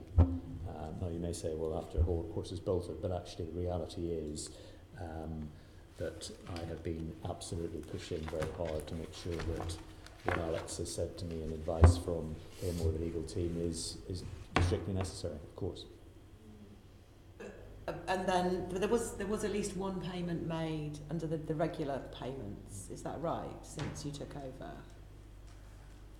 There was the underwriting, the letter I sent on the 27th of May, which is the underwriting for 15 million to kind of keep the project going. And as you know, there was the mayor at the time was keen to kind of help it proceed. There was the something on the 9 million on the 28th of September. That's what I'm thinking of, I think. Well, that's the 9 million for the winding up, but then that was the underwriting. But since then, that was subject to evidence being supplied, and that's the email I've just talked about, which is the evidence supplied, which brings it down to circa 5 million. I think just to be clear, on the 27th of May, one that Alex refers to, that was the 15 million that was explicitly drawn from DFT's contribution to the project, the government's contribution to the project, just to be clear, because I know it's a bit confusing, there's where the sources of funding and that's subject to DFT approval. Yeah. Yes, and none of that money was ever paid to the trust. Yeah. The agreement in May and then revised down to 9 million in September was to put the facility in place they could call upon. That's ultimately what they've done in this February to create that 5 million payment we've just been talking about. Okay, So the only payment since the May 2016 election is that one in February. And that was not a normal payment. So that was not delegated to you, Alex, is what I'm saying. Every payment since Sadiq Khan took over as mayor has come from you, Mike, signing it off rather than anyone else. That's correct, based on my recommendation. Yes, I mean, Alex has still been recommending, but yes. Great. Okay, thank you. So the next question is to Alex again. How frequently would you report to Mike and other senior figures in TfL as part of your... On this project? On this project. Oh, I see.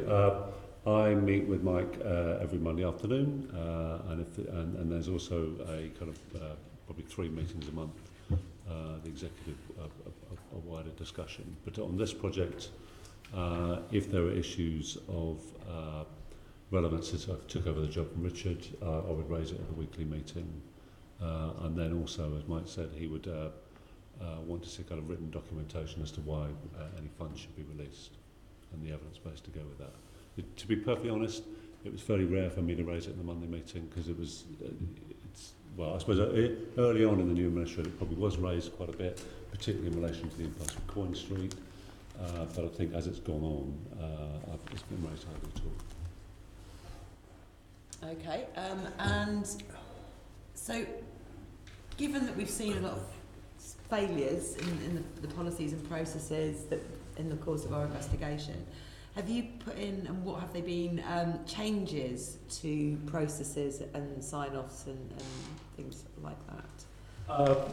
Multiple changes. I mean, I think the key report is from Margaret Hodge, of course, and there was a report that went to the board, which I think you've seen, which sets out all of our responses to that. And I think the other thing I would emphasise is that the TfL board is a very different board to what it was under the previous administration. It's much more involved in these projects. I think about the other project we're working on with you, Caroline, the other bridge further down the river.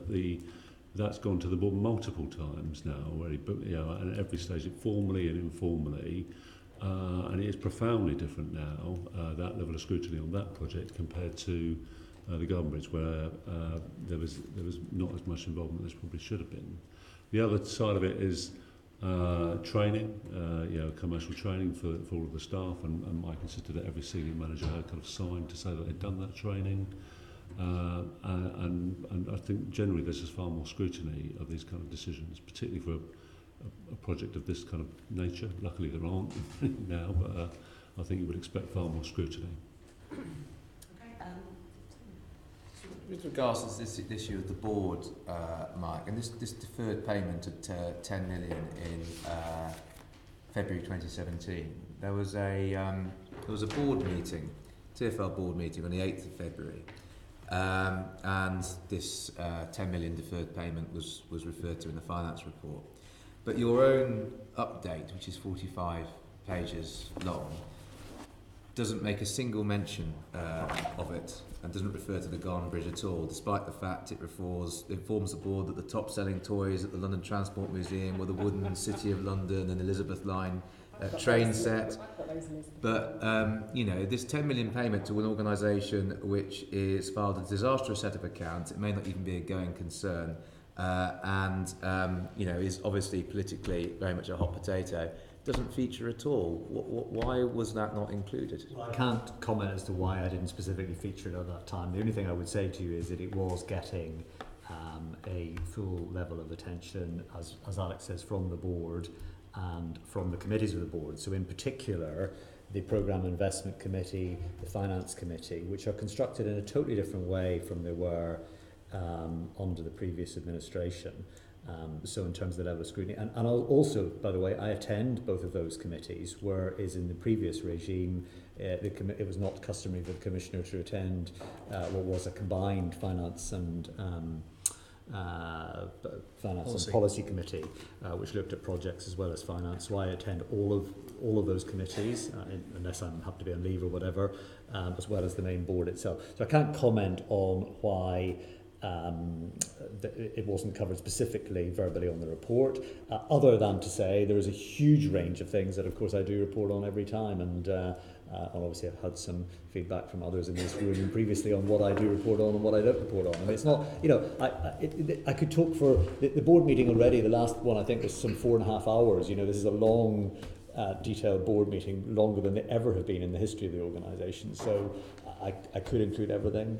Maybe in reflection I should have included at that time. It just seems strange, given you're talking about the top-selling toys at the Transport Museum, not to include a reference to. Can I make a stab at explaining what I think, I don't have the paperwork in front of me, that 10 million was?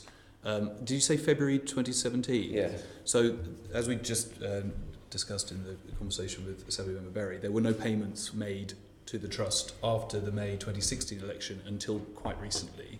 I think from memory that 10 million, or actually 9 and a bit million, it would have been rounded in some of the commentary, was about accounting allowance for the underwriting that we've now been talking about. So this was not money that has gone out the door. It was about making provision in the accounts that eventually we expected some money to go to them, as long as it was appropriately evidenced. I've seen Len, then Caroline. Appropriate evidence. Now, given the discrepancies we've had from the trustees' meetings to representations they made to TfL about their true state of affairs, misrepresentation comes to mind, might not be. I want to protect myself here, but actually I think most thinking public would think that they did misrepresent their position. What double checks did you make around that figure in terms that we've set aside that we think we've still got to pay for out of public 5 million. Yes. There's a kind of lever arch file of every single payment and an evidence base to go through it, and I went through that before I made that recommendation to Mike. Thank you. So, and the key issue there was the kind of legal advice about whether we were required to pay this or not. What was the kind of form of contract for each of them? So every single payment, line by line review of the lot. And I will just say, if I can add to that, I came from the starting point is not a penny more, just so you're very clear, and so that's why the level of evidence that I sought that Alex would have gone through with the team had to be very clear to me to ensure that every single penny of that 5 million or whatever the number was had a absolutely robust legal process behind it to say that we had to pay it. Well, and the other factor is we made clear in the letter to the Trust that any payment would be publicly revealed and there should be full transparency. So some of the donations were done anonymously, but it was quite clear they were going to get the money back, then it wouldn't be done anonymously, they would have to pay it, would be in the public domain. And is that still ongoing about that information coming back from the Trust? No, we've got, I think there's one or two, there's a contingency sum, isn't there?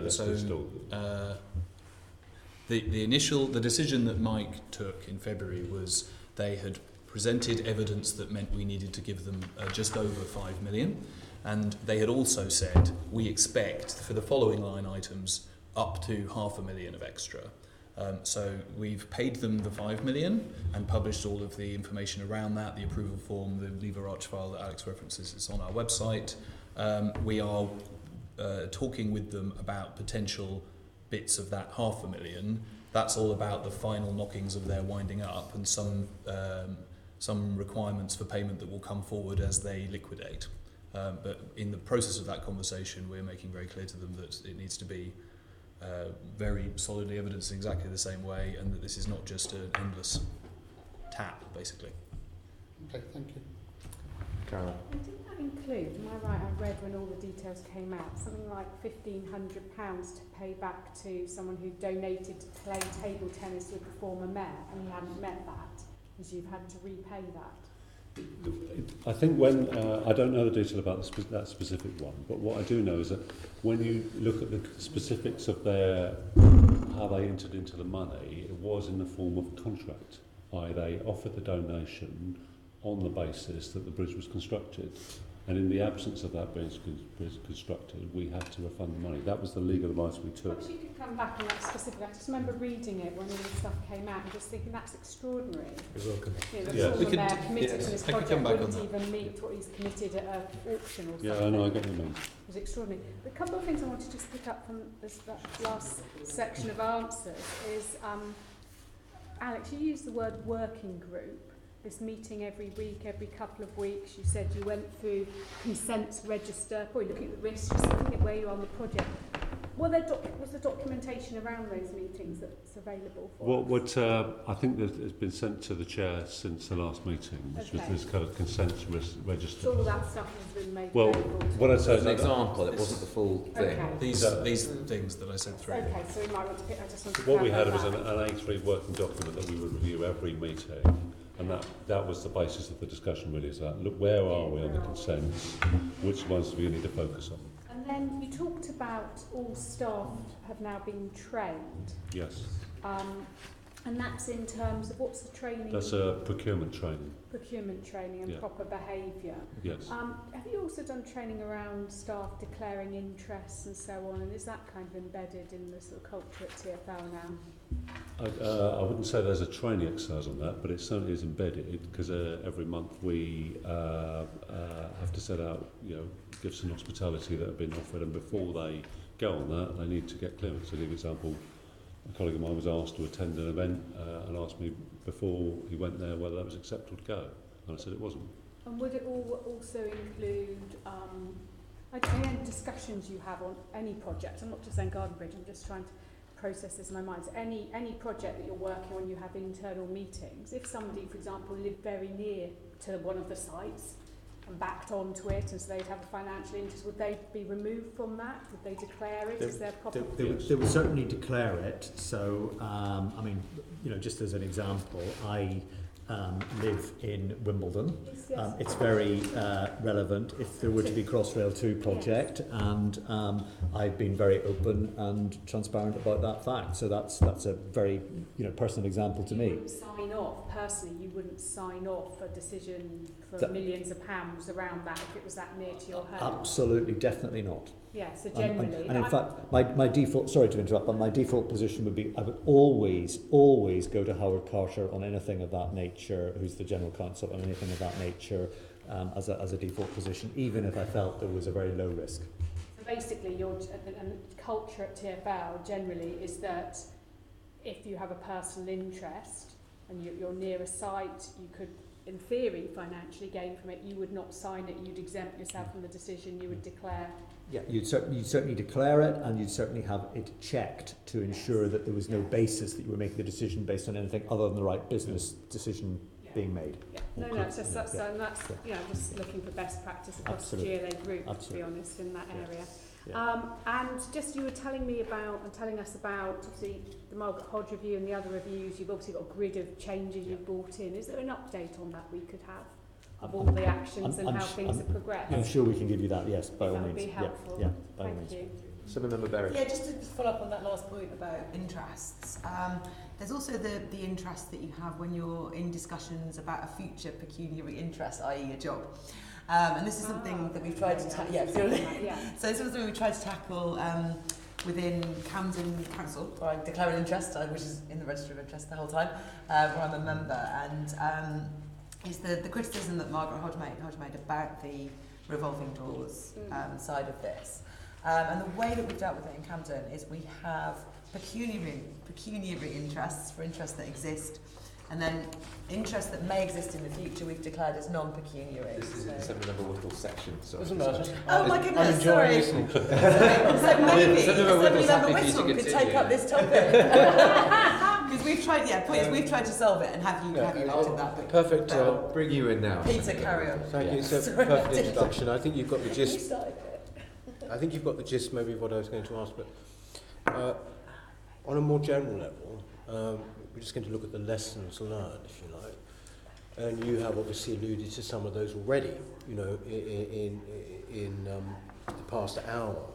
But in particular, in relation to this, you've told us about the various changes that have happened in TfL's governance as a result, but one of the changes promised was review of terms and conditions of staff to ensure that a member of staff leaving, particularly going to work for an organisation which is seeking to contract with the GLA or TfL, would not be able to continue to make decisions giving rise to even, you know, the slightest whiff of conflict of interest, as happened with Richard Canny returning to Arab.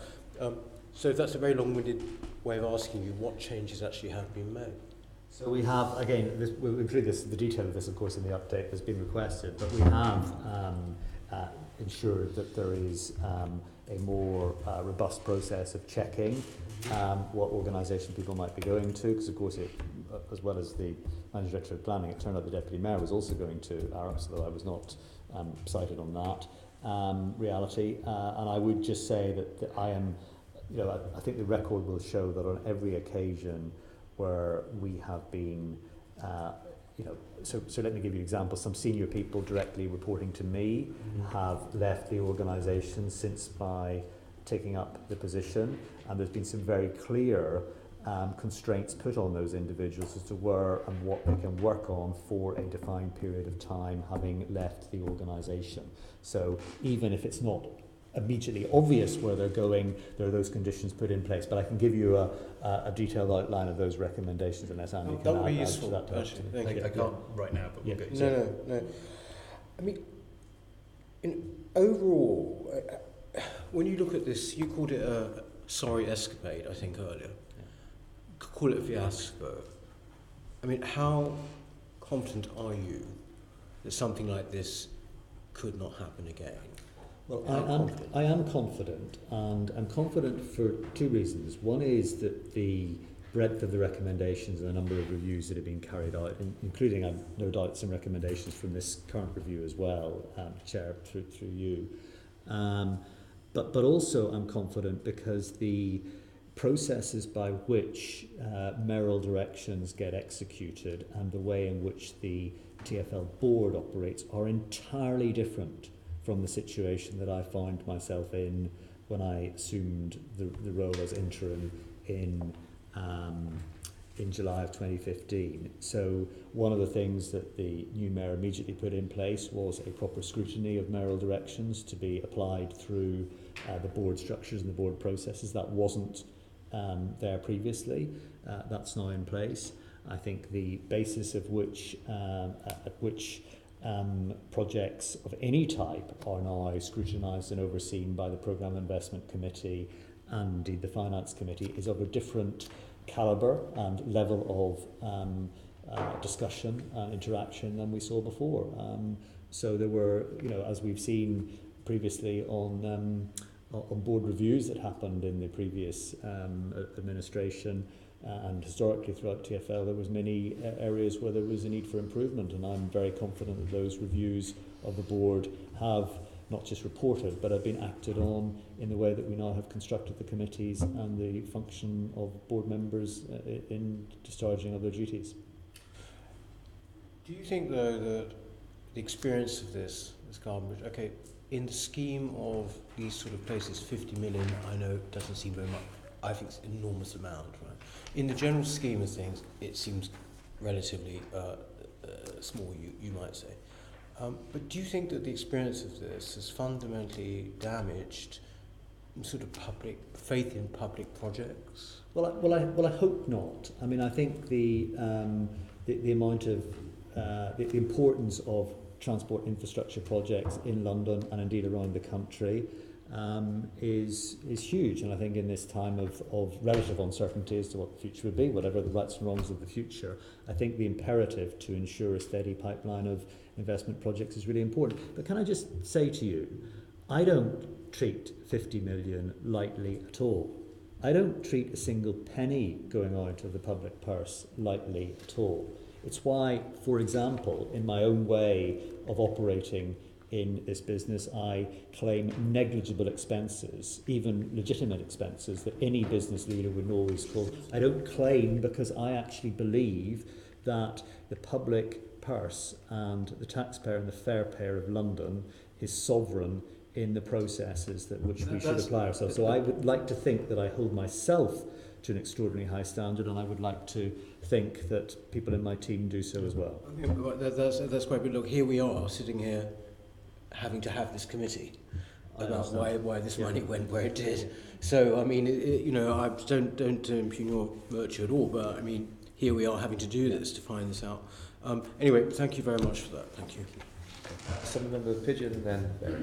Do you accept that this Garden Bridge fiasco saga has had an impact on the reputation of London in terms of government and wider, in terms of future investment, and also damaged the reputation of TfL in some ways? I don't think it's been helpful, to be perfectly honest, of course. But I would like to think that people will look at the wider context in which TfL sits, so the huge inroads we've made in terms of tackling our deficit, dealing with as you know we have had to, from your other experience in the Transport Committee, dealing with the loss of the government operating subsidy, making us unique amongst operators anywhere in the world. And I would like to think, therefore, people will look in the round at our financial credentials and our delivery credentials more broadly in how they assess what we're doing and what the public sector does. When we, London government, are going in trying to get funding rightly from the government for the projects that we desperately need, the rest of the country blames London, says London gets all the money.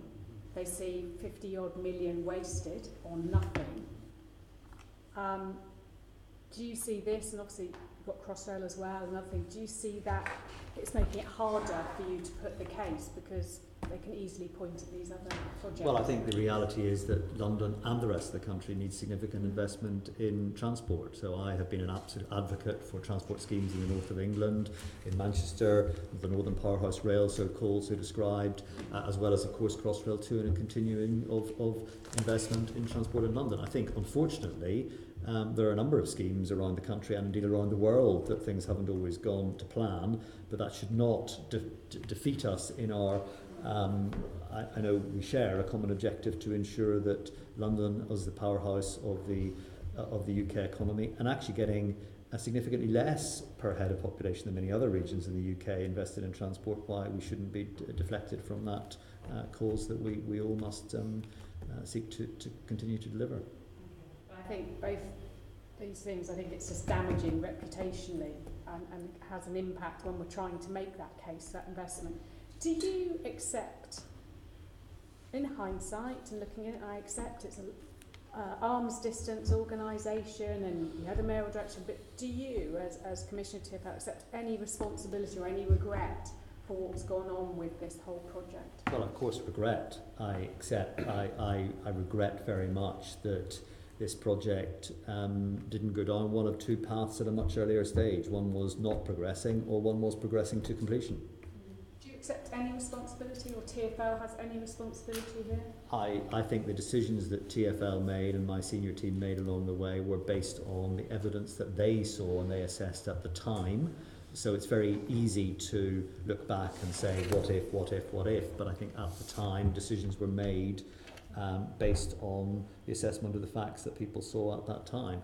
I think this is regretful. I think the disciplines and processes we put in place as an organisation, as I was outlining to Assembly Member Whittle a short while ago, demonstrate that we are determined that we will not be in this situation again. But you are quite happy to stand by all the decisions that were made, including, and we've tried to get behind some of this today, whether the conditions were really met, and quite frankly it should be objective, but it feels today from the discussion it's been subjective. You stand by all of that? Well, I don't think happy is a word I would use. Okay. I think I understand why decisions were made at the moment in time in which they were made, Okay. which is not quite the same That's thing. not quite the same. It's not quite the same as being happy. Okay, leave it there. Thank you. That's clear. Thank you. Do you think that political pressure had any impact on the decisions that were made? I think the context of the time was this was a project that seemed to be quite close to the political executive authority of the city at that time. But I'm not sure whether, I honestly don't know. I can't say because I just don't know. I'm not trying to be evasive. I just don't know whether there was any material issue that led to decisions being made. My view is that people would have made the decisions based on the right decision, the right thing to do at the time. And again, I refer back, again, without repeating myself, to the decisions on the business plan. I was subject personally to, you can only begin to imagine, although you as politicians may well understand what I mean, to huge pressure to produce a business plan. So huge detailed conversations from everybody right up to the most senior leadership of the city at the time to produce a business plan, and I refused to do so because it was the wrong thing to do leading up to a mayoral election, and that then led to a mayoral direction being issued. So that's is sometimes the reality of the situation, but I don't believe that actually in this case there's any evidence to say that was the reason why decisions were made by the Managing Director of Planning at that time. Okay, Assembly Member Berry, you wanted to come? No, Oh, Oh, sorry. that's fine. That's good. I have a final one, just about the issue of Boyd and where this £21 million went. Is there any more information that you can provide, that you could provide about exactly what this money was spent on, that is beyond what has been released in the line-by-line account? I don't think so. We published, as part of the big pack of stuff in February about the recent payment, we published the Trust's line-by-line breakdown of what their whole 50-something million was spent on, including the 43 million of public money plus some extra money. And that's the level of detail we have of what has been paid to Bouygues. Yeah. Okay, thank you. Have you written to them to ask what they spent it on? We are going to Oh, write okay. to them, yeah. Sorry, I just so you're the money. Okay, well, unless members have any other questions, that brings us to the end of the session. Can I thank our guests for your participation in today's meeting? Can we note the report and the discussion and delegate authority to me as chair in consultation with party group lead members to agree an output from this discussion? Can I ask the committee to note the work programme for the 2019-20 Assembly year and delegate authority to me in consultation with party group lead members to agree any arrangements for site visits, informal meetings or engagement activities for the working group's next formal meeting? We can go River are we or something? and a date for our next meeting. Agreed. Yeah. Go to the South Bank.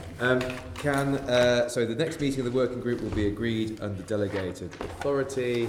There is no urgent business, so that ends the meeting. Thank you. GLA, Committee Room 5, South.